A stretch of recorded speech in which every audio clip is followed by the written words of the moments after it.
नमस्कार, जय साईं राम। और कैसे हैं आप सब? हंसते रहिए, मुस्कुराते रहिए हमेशा। मेरी यूट्यूब मन्नू सोनू चैनल में आपका हार्दिक स्वागत है।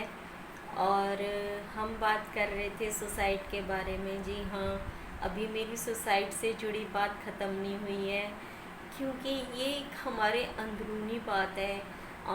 हमारे जीवन के अंदर एक ज़मीर होता है जो सभी इंसानों के अंदर होता है।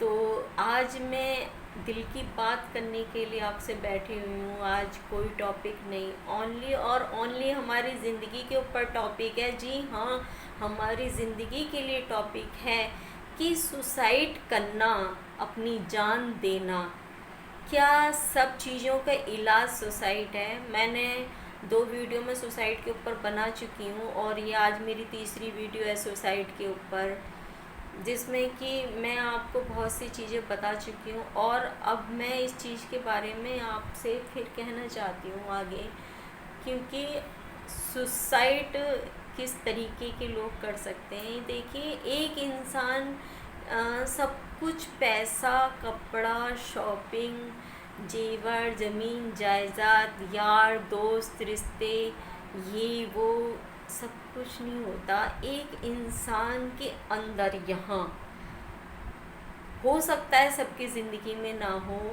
और मैं इसको इस चीज़ से भी नहीं जोड़ूंगी, क्योंकि उसकी वजह क्या ही हो सकती है।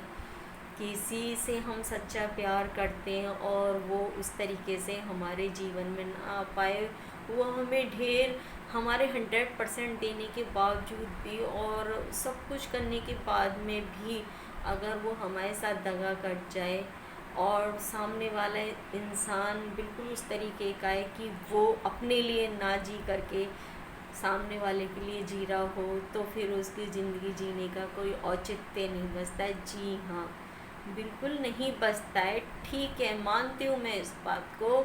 बहुत से इंसानों की ज़िंदगी में कुछ और भी बात होती है कि वो अपने परिवार को बहुत वैल्यू देते हैं, प्यार से बढ़कर, अपनी पर्सनल ज़िंदगी से बढ़कर, अपनी कामयाबी से बढ़कर, सब कुछ अपने परिवार को। परिवार का मीन्स सबसे पहले अपने माँ बाप, अपनी इज्जत, समाज, परिवार, सब चीज़ों को मान लेते हैं, मतलब अपने परिवार को बहुत वैल्यू देते हैं।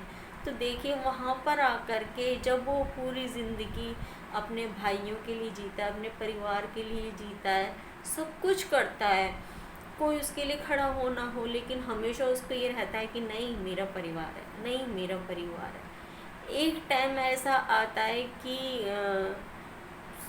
पूरे 100% पूरी ज़िंदगी उनके ऊपर नौछावर करने के बाद में उसको उन लोगों से वो चीज़ मिलती है जहाँ पर आके वो शून्य हो जाता है। जी हाँ, जहाँ आके वो शून्य हो जाता है, जब उसको ज़रूरत पड़ती है, उस पर बुरा वक्त आता है या उस तरीके से होता है, तो उसके लिए कोई भी उस तरीके से नहीं खड़ा होता। सब अपना अपना टाइम दिखा देते हैं कि भाई मेरे पास आज टाइम नहीं है, भाई आज ये देख तेरे मेरे घर में ये प्रॉब्लम हो गई है, तुम संभाल लेना, गुस्सा मत होना, नाराज़ मत होना। तो ये सब चीज़ें क्या मायने रखती हैं? नहीं, ऐसा नहीं होना चाहिए। जहाँ कम से कम हमें सामने वाला 100% दे रहा है, तो वहाँ कम से कम हमें 50% तो देना चाहिए ना, कि नहीं देना चाहिए? आप ही बताएं। तो फिर ऐसा परिवार और ऐसा रिश्ता किस काम का हुआ, जिसने अपनी पूरी ज़िंदगी आपके लिए निकाल दी, अपने 100% आपको दे दिए, अपने प्यार को नहीं समझा, अपने आप को नहीं समझा, अपने आप को कोई वैल्यू नहीं दी, गधे की तरह आपके लिए जीता रहा, सब चीज़ों को शून्य कर दिया, अपनी ज़िंदगी को जीना छोड़ दिया, सिर्फ दिखावे के लिए हंसता रहा और आपके लिए सब कुछ करता रहा। उस इंसान के साथ में अगर इस तरीके से हो जाए, तो उसको अपने लिए कुछ करने में सेकंड नहीं लगेगा, बिल्कुल भी नहीं लगेगा। क्यों? क्योंकि उसने लिए तो अपनी ज़िंदगी जी नहीं थी, वो तो अपने लिए कभी खुशी नहीं हुआ था, उसने अपने लिए कुछ किया ही नहीं था। तो आप ही बताओ, वो सुसाइड करने में उसको क्या डर लगेगा? वो तो हर पल वैसे ही मर रहा था, वो तो आपकी खुशी के लिए सिर्फ सांस ले रहा था, ये सब कुछ कर रहा था। तो आज जब वो भी नहीं रहा, तो फिर उसको सुसाइड करने में क्या वक्त लगेगा? जी हाँ, कड़वी है लेकिन हकीकत है, ऐसा ही होता है।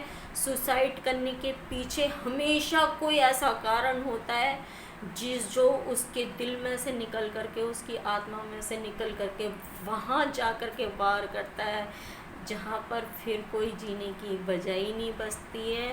तो हाथ जोड़ के विनती है, जो लोग आपको समझते हैं, आपको फर्स्ट प्रायोरिटी देते हैं, आपको 100% देते हैं, उनके जीवन में हमेशा खड़े रहना, आखिरी टाइम तक खड़े रहना, उसका साथ देना, किसी भी वजह से उसको कभी भी छोड़ना मत। और हमेशा समझना, क्योंकि जो लोग दूसरों के लिए जीते हैं ना, और जब वो लोगों की तरफ से उसको इस तरीके से मिलता है, तो फिर अपनी ज़िंदगी वो वाकई में ही ख़त्म करना चाहता है। और अभी इसके लिए मेरी और भी बातें रह गई हैं। मेरी जब तक बात ख़त्म नहीं होगी ना इस विषय में, जब तक मैं इसके एपिसोड बनाती रहूँगी, और चाहे इसके 6, 7, 8, 10 एपिसोड बन जाए, कोई दिक्कत नहीं है, लेकिन जब तक अपने दिल की पूरी बात आप लोगों से शेयर नहीं कर लूँगी, मैं इस वीडियो का नेक्स्ट एपिसोड बनाऊँगी। ये वीडियो बहुत लंबी हो गई है। नेक्स्ट वीडियो में मैं आपसे मिलती हूँ। जब तक हंसते रहिए, मुस्कुराते रहिए और ये स्माइल हमेशा अपने चेहरे पे रखिए। नमस्कार।